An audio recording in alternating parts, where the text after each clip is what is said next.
बोलतात याकडे आपलं लक्ष असेल. तुर्तास वळूया आजच्या एका महत्त्वाच्या बातमीकडे.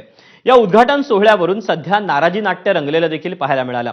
स्थानिक आमदार आदित्य ठाकरे यांनी वरळीतल्या बीडीडी चाळ वासियांना जे चावीचं वाटप कार्यक्रम होतं त्या कार्यक्रमाला उपस्थिती दर्शवली नाही. आदित्य ठाकरे यांचं निमंत्रण पत्रिकेत जरी नाव असलं तरी भाषणाच्या यादीमध्ये त्यांचा उल्लेख नव्हता. भाषणाची संधी न मिळाल्यानं आदित्य ठाकरे नाराज असल्याची चर्चा वर्तवली जाते.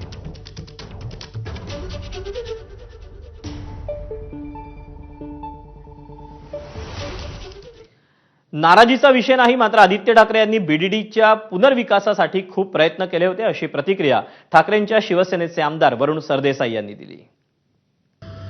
आता सभागृहात स्वतः मुख्यमंत्र्यांनी हे सांगितल्यानंतर सुद्धा वारंवार या गोष्टी घडत आहेत. अनेक वर्षांपासून रखडलेला प्रकल्प उद्धव ठाकरे साहेबांकडनं त्यांनी मार्गी लावला आणि त्याच्यानंतर तिकडे त्या चांगल्या कंत्राटदाराकडनं काम सुद्धा करून घेतलं आणि आज चावी वाटप होते. आज शेवटी स्थानिक लोकप्रतिनिधी असताना त्याला जर तिकडच्या काही मागण्या करायच्या असतील तर मला वाटतं की हा स्थानिक लोकप्रतिनिधी, स्थानिक आमदार हा पण त्या सिस्टीमचाच एक भाग असतो. आम्ही सगळे पण त्याच सिस्टीमचा भाग आहोत. त्यामुळे त्यांना भाषणाची संधी दिली नाही.